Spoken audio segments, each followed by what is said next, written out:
Welcome to the STR Data Lab.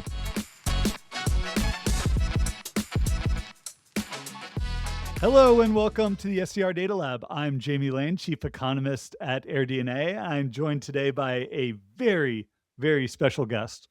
We've got Steve Schwab, the CEO of Casago and Vacasa, joining us today. Steve, thank you so much for joining and welcome to the show. Jamie, thanks so much for having me. I'm a big listener and I'm glad to finally get to be on your podcast and get to talk to you. Yeah, so we've known each other for a while now and have met in a variety of different sort of conference settings. I think most recently we were Destin down at Darm, and had some great dinner out in Rome for DRWS. So it's really great to be able to talk to you now at the beginning of 2026. It's always great to catch up with you. I think people have seen me on social media talking about how you're the secret weapon of the vacation rental industry. So when Jamie Lane speaks, we all need to shut up and listen. No, and I really appreciate all the times you've quoted me in the past as well. So, but now I know our listeners really want to learn from you, and you've been one of the major movers in terms of driving industry change in 2025. We're now 8 months past and close of the merger with Vacasa and Casago. And my initial question for you is, one, have you had some time yet to sort of reflect on the merger? And if so, what are those reflections? And have you seen it change the day-to-day of your business that you've built over multiple decades now? Yeah, well, like you said, Casago is a 25-year-old company, started when I was 28 years old. In just a small little sleepy fishing village down in Mexico, and have been able to build it up to a point where we were ready for something like this. Major changes, merging the two different companies has been a lot. It's been a challenge. The complexities that have come with the merger and the transition of pivot of Vacasa to a Casago model comes with a lot of hard work. We've got a great team. The good news is we're well ahead of schedule for the sales. We're about 85% sold out already of the Vacasa markets.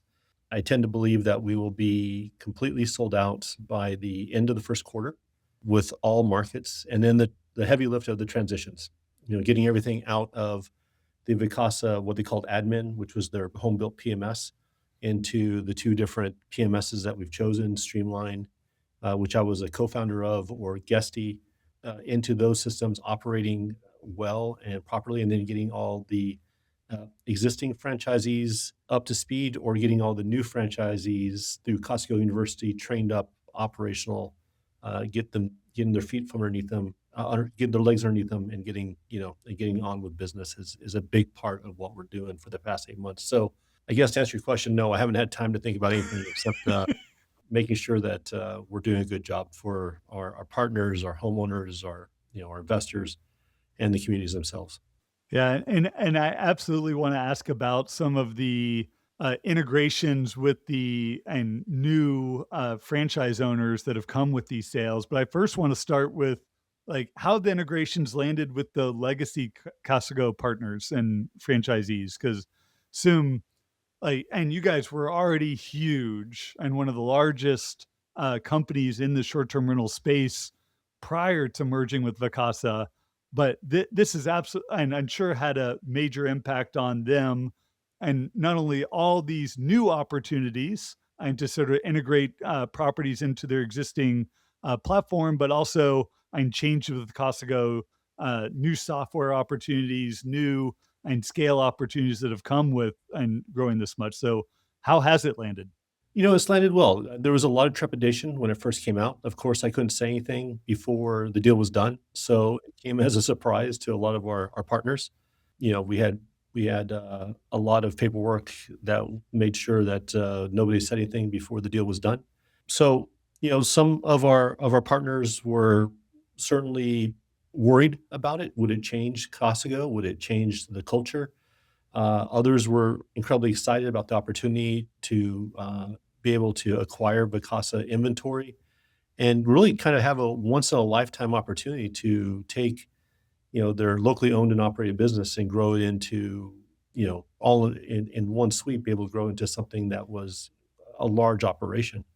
So it's landed well with a lot of them, and some of them were worried, and we're working through that. But I think the big excitement around it, which was something I was hoping for, was the amount of resources that I could bring to our partners, our franchise partners, to make them more successful. As I was growing Casago, just out of my own funds, we were privately held. Being able to build a fantastic demand engine, or to be able to negotiate, have the leverage to negotiate really great rates for our partners. It was coming, but it wasn't quite there yet. And now, with the opportunity of resources and training, a sophistication of of our tech team, and Vacasa.com as a demand engine, I think it's really exciting to have all of that in our war chest to make our franchise partners more successful than they could be on their own. Yeah. What about from the homeowner's perspective? And clearly things were and challenged and for a lot of homeowners that were part of the Vacasa program. Costco famously has a very an owner-centric model that and has led to the great growth that you guys have seen over the years. So, and our Vacasa and legacy Vacasa owners, do you think they're seeing the benefit of this owner-centric model yet? Yeah, I think in those markets where they've been able to go meet somebody who's directly responsible for them, right? Somebody who is the owner of Casago in their market, uh, changes the conversation between the homeowner and the company that's has the stewardship over their property. We have a franchise partner who always says, if you want to talk to the owner of Casago, you call me, right? Because he is the owner of Casago in his market, and the buck stops with him. That's a very different conversation than what was being had at Vacasa, right? There was layers of management. There was a customer service team that was in market. They didn't necessarily know the market or been in that house. So having somebody they can call, have conversations with, and the buck stops with them changes that pretty significantly.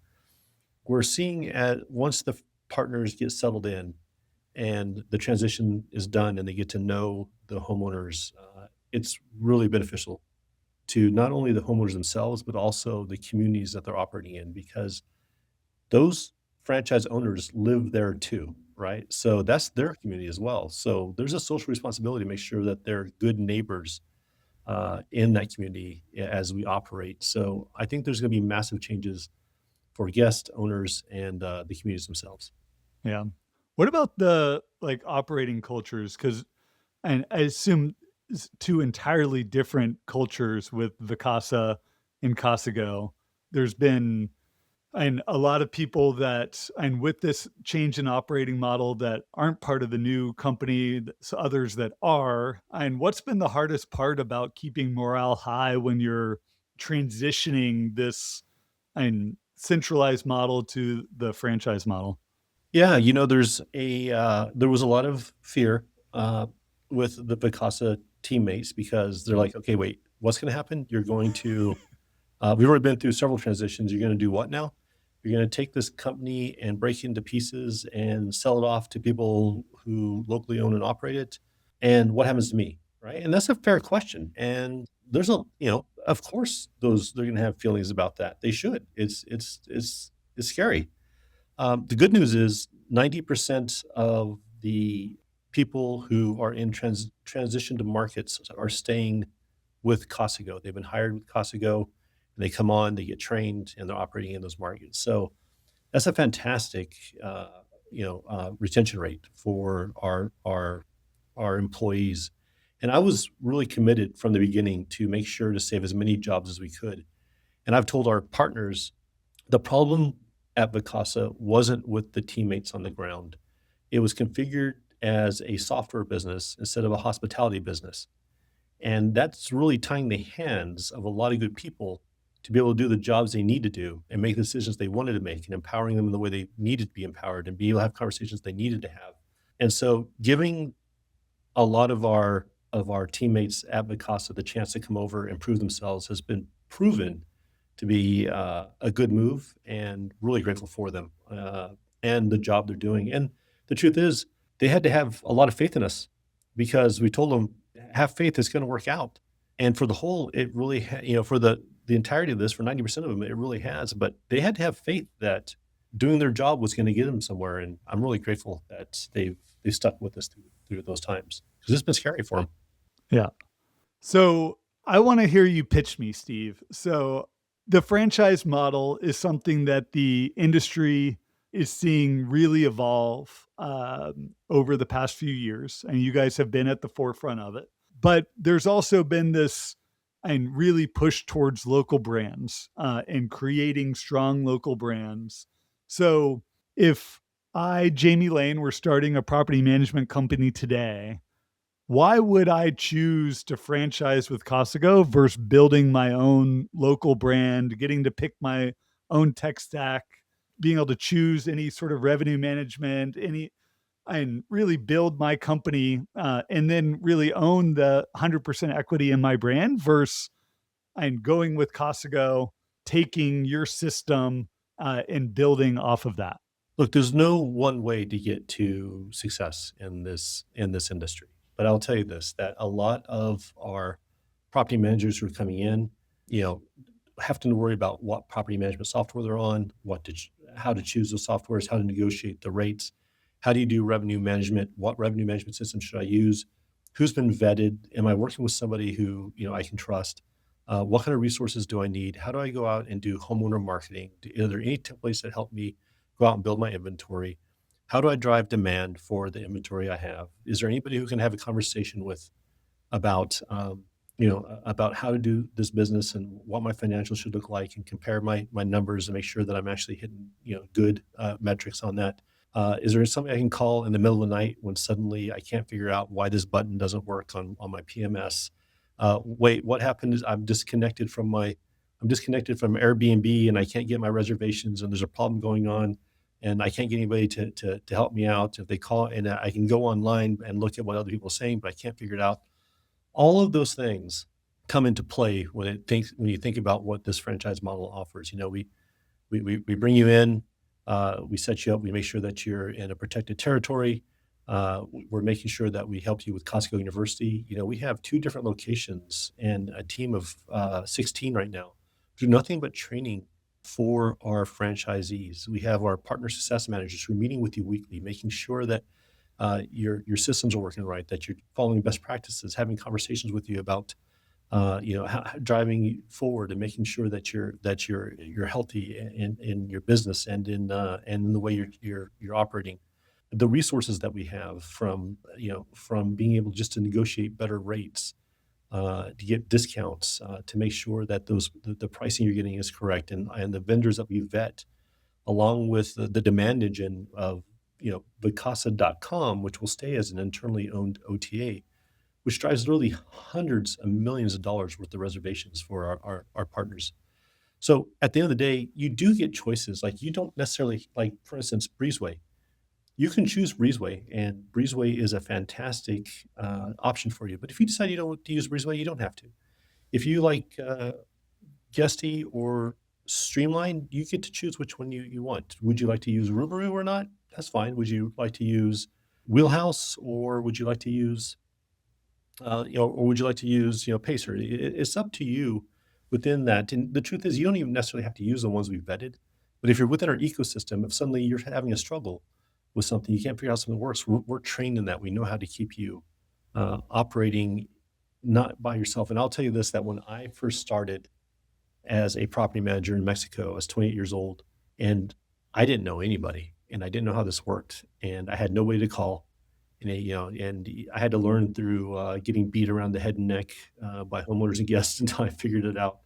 The advantages you get with Casago really change that environment. There's going to be people who will have a propensity to go and do it on their own. Jamie's Vacation Rentals, and that's great. And then there's people who are like, want to be part of a brand, want to be part of Casago, just like some people have brands in real estate. There's Remax, there's Coldwell Banker, there's people who really enjoy being part of a family, being part of a community, and there's some of those who that doesn't work for them. So I would tell you have to decide for yourself, but the advantages of being part of our community is massive. You've mentioned so many things, but what do you think is like one of the number one things that independent founders of property management companies sort of underestimate the complexity of that being part of Casago really solves as part of that being a franchisee? Yeah, I think a lot of people come into property management and don't understand the complexities with the technology now, which really wasn't there when I got started. But to walk in and be able to run a property management software from day one with inventory while it's running live with however many properties you have, it's a lot. It's a lot. Yeah. It's a lot. And then remember, you got to integrate it with Airbnb, VRBO, Booking.com. And then you have to make sure that your accounting is correct. And then you have to make sure that you're reconciling all the different OTAs. And then revenue management's plugging in, which is another complexity, making sure your pricing is correct. Going out and doing the research on AirDNA to make sure that you're looking at the competitive data properly. There's so much that first year or two to try to get up to speed with to be operationally proficient. I think a lot of people see this as a simple business. I'm going to manage somebody's property. I'm going to put it on an OTA. I'm going to clean it. I'm going to make sure it's not damaged. I'm going to rent it to the next person. I'm going to send the owner some money. And, that's how the world thinks about the short-term rental industry, but the complexities are, a mile deep to actually make that all happen. Yep. No, I love that. In watching this whole transition go down with Vacasa and you guys selling off all these markets, I largely agree with and see the theory around everything that you guys are doing. I've got one skeptic question to ask you though. So the selling off in markets where you guys already have an owner operator franchisees in those markets seems great. Like you're going to absorb those employees, absorb those listings into a model that already works. What do you see as the chance of success and really what are you guys doing to ensure the operators of more like the Thrive Capitals, the Averys, the Roofstocks that are coming in and they're operating massive companies now, like Avery and one of the new brands that and is launched as a Casago franchisee. They've got 6,000 units. Do you see them running into the same problem that Vacasa saw of sort of centralized management? Or are they going to be able to pull in this local flavor that your franchisees have really shown as succeeds? Yeah. So Avari and team, Avari, they're a large company, certainly taking on a good bite, but we've brought in a lot of resources for them, and they've brought a lot of resources in for themselves. And I would tell you that when you're managing 6,000 units, it's a lot different than managing 30,000 or 40,000 or 50,000. Yeah. We've made sure to think about what does this look like on the high end of the number counts, if it can be successful or not.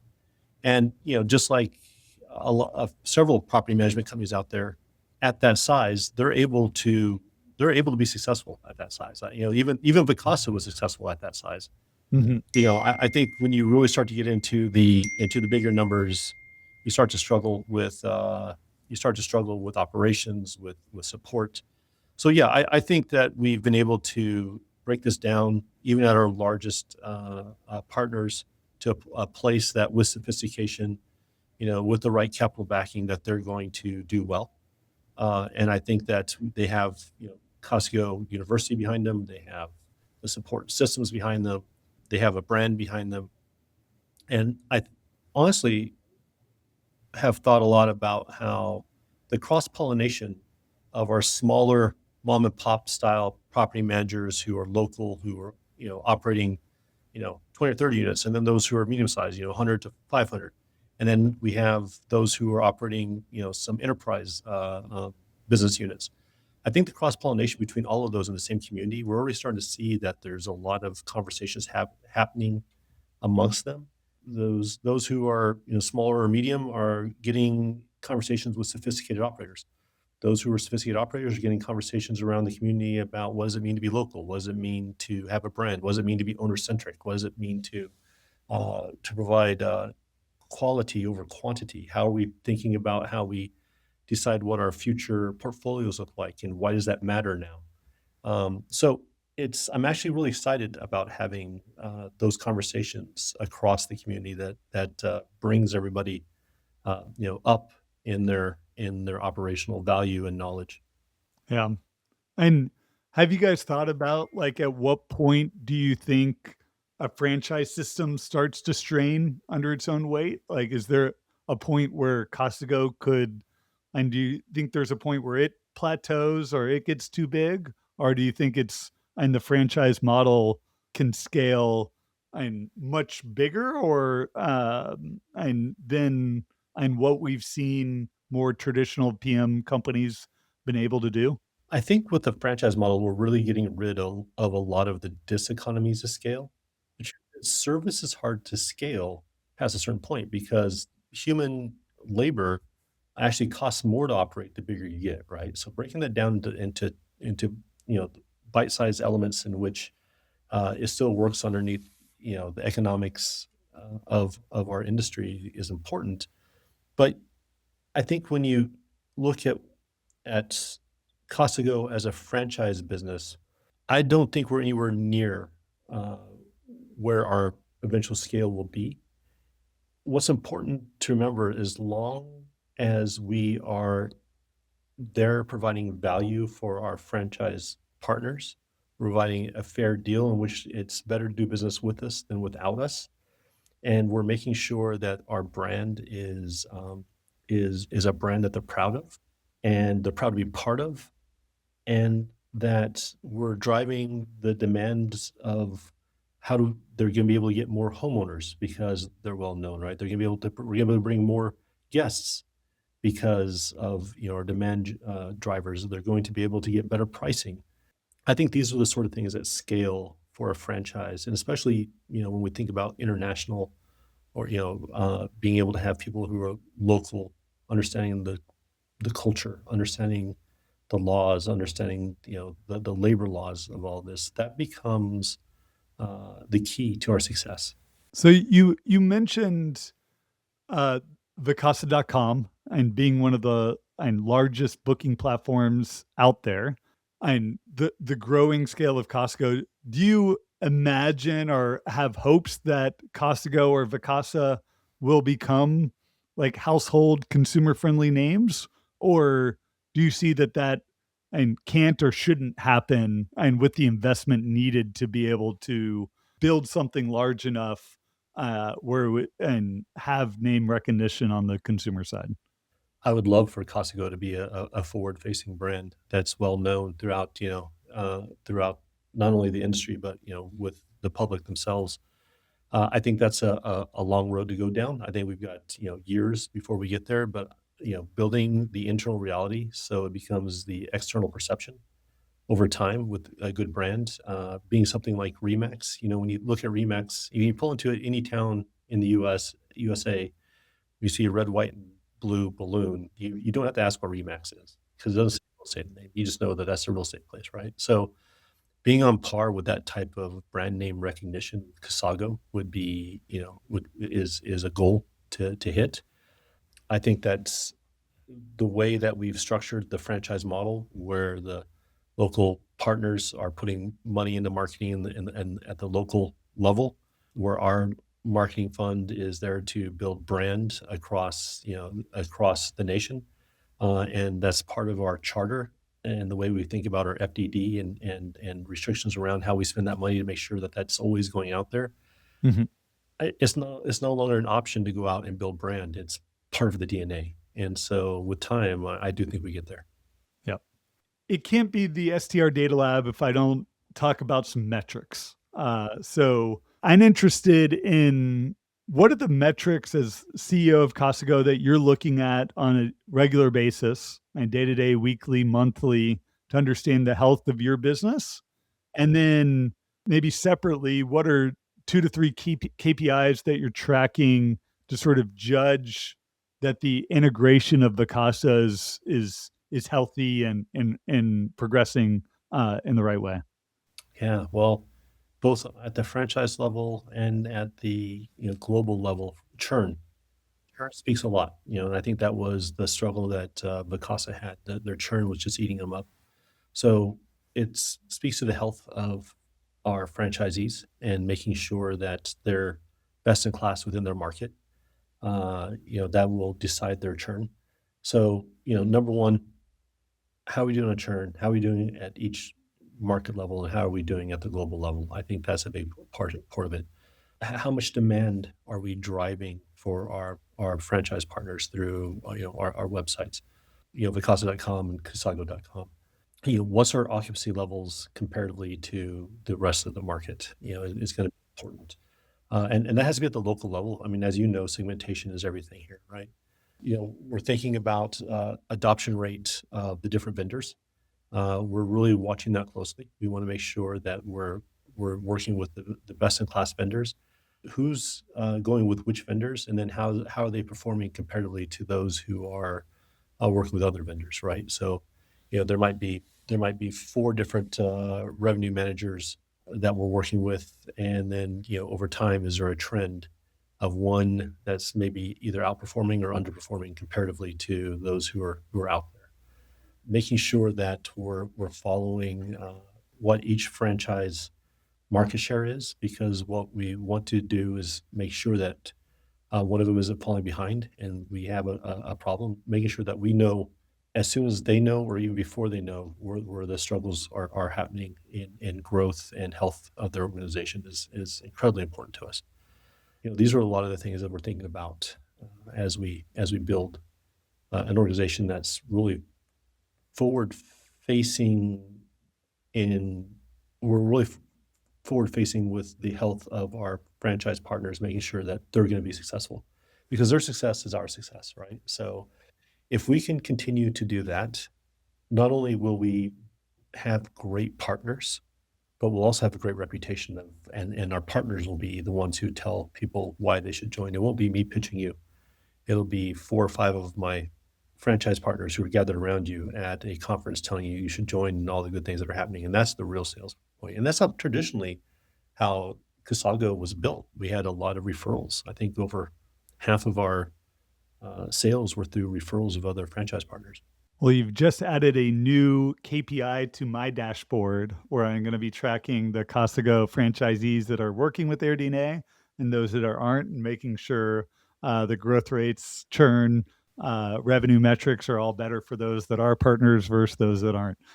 I predict those who are working with AirDNA will do significantly better. I hope so. Me too. I do believe that.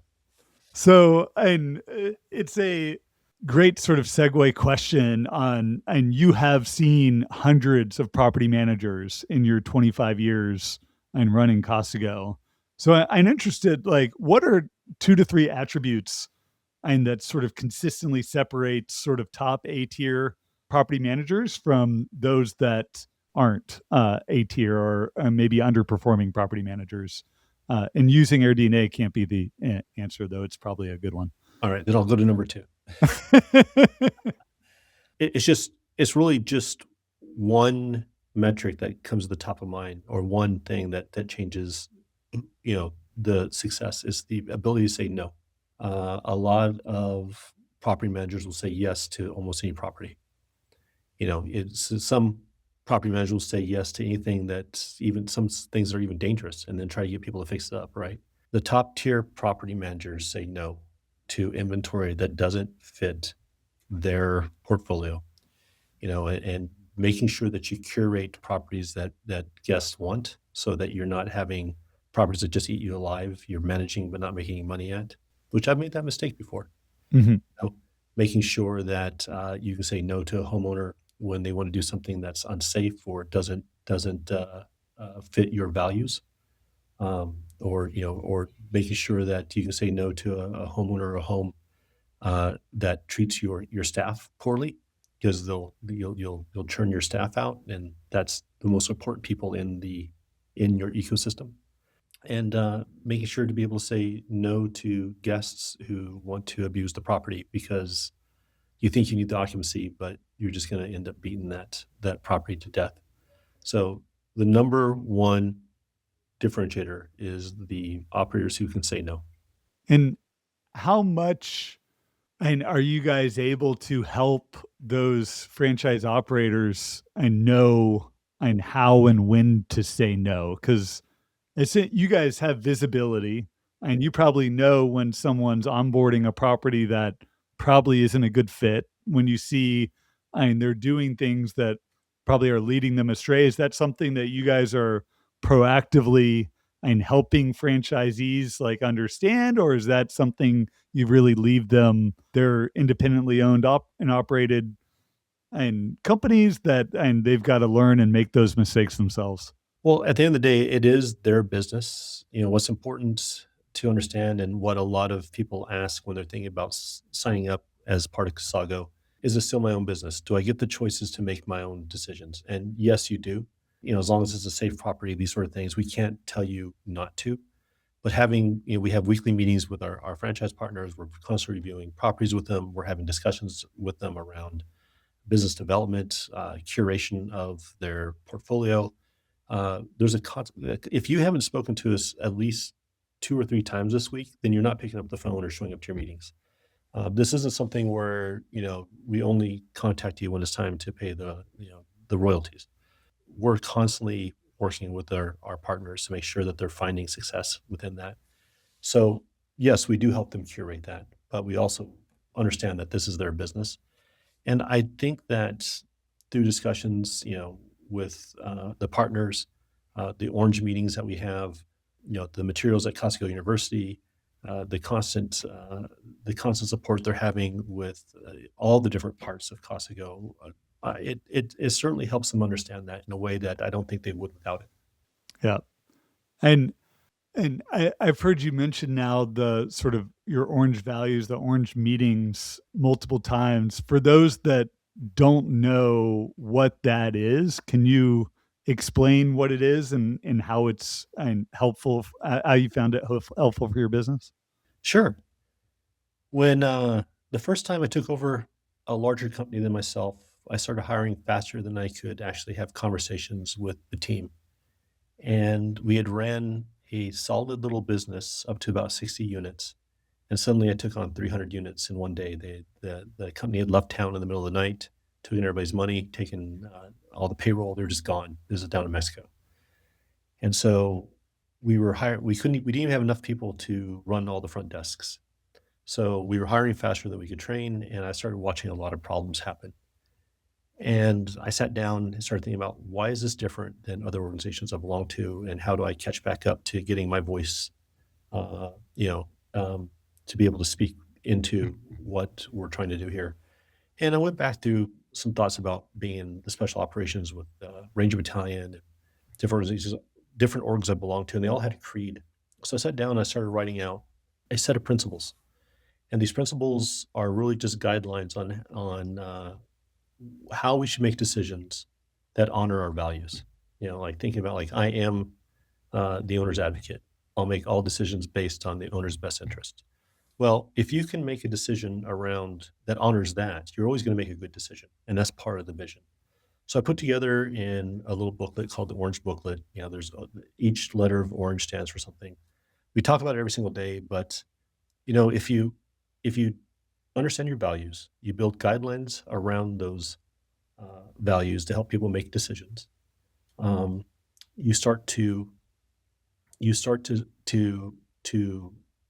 let people make decisions on those principles.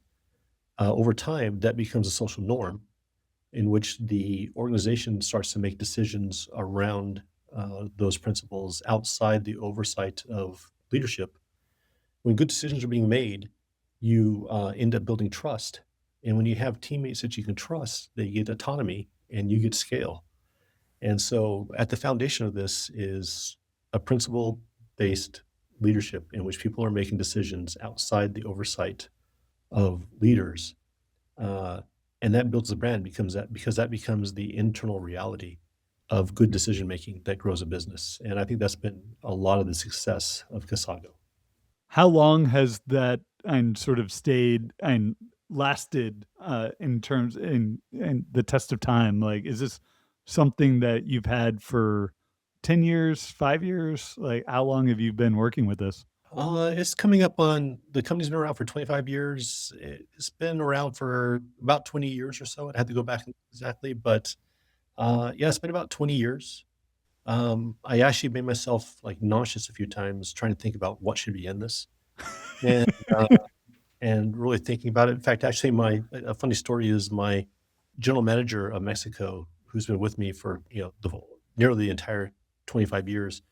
When I bought her this little book, I'm like, hey, I want you to give this out to all the everybody, all the teammates, and I want us to talk about it every single day, just a quick conversation, and then whatever is business, and in our stand-up meetings, and get on with it. She's like, this is the stupidest idea I've ever seen in my entire life.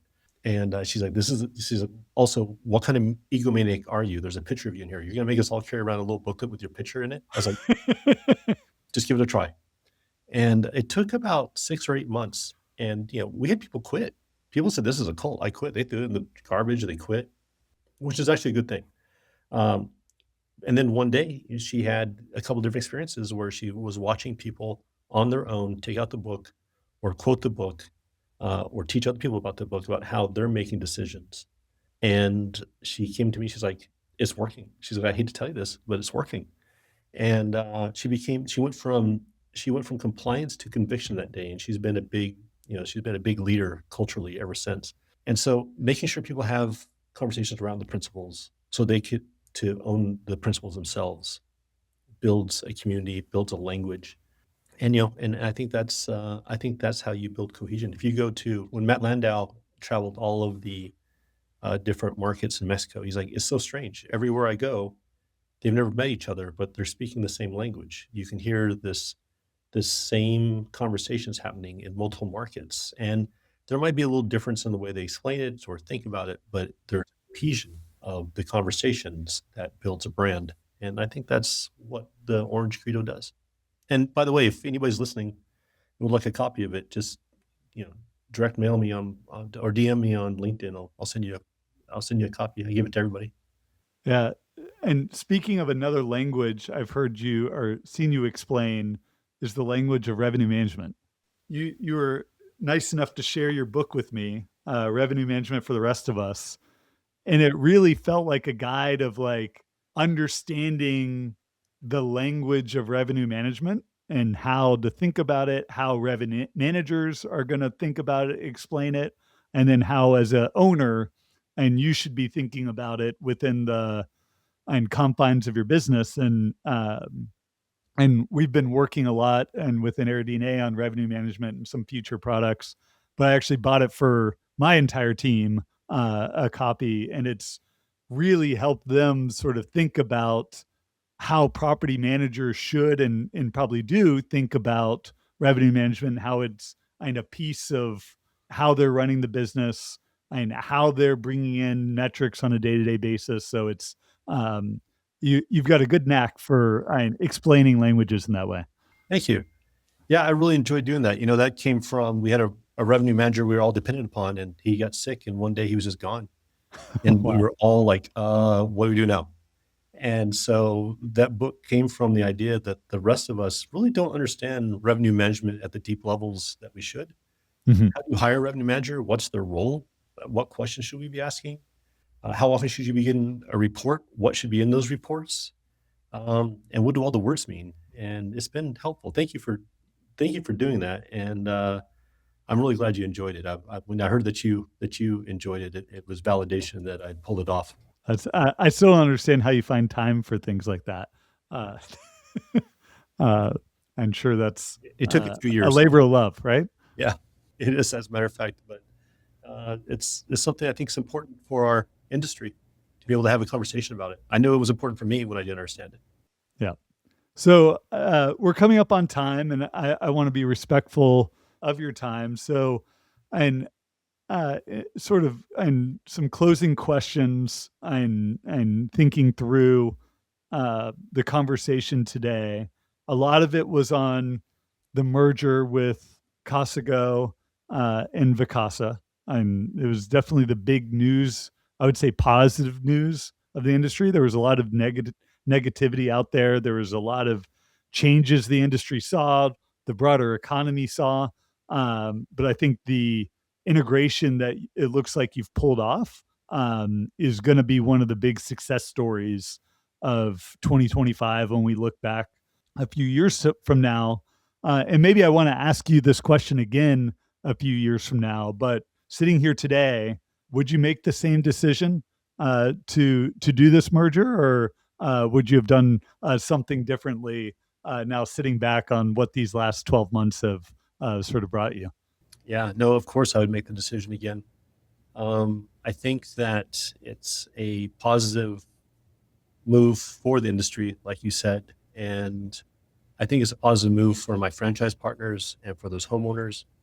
And it really helps me fulfill the dream of bringing the right kind of resources to property managers to be successful and have a community around them. So it's been my life's work, and I'm really grateful to have this opportunity to help influence, this part of the industry with this specific transaction to create something new and dynamic, and to help out Vacasa find new footing on a different path. That's great. So, and if people want to reach out to you, if they want to find more about being part of the Casago system, what's the best way to do that? Yeah, feel free to always reach out to me at steve@casago.com or on LinkedIn, just Steve Schwab. Always happy to have a conversation with anybody who's interested. That's great. Steve, thanks so much for joining today. Jamie, thanks so much for having me. Really appreciate it.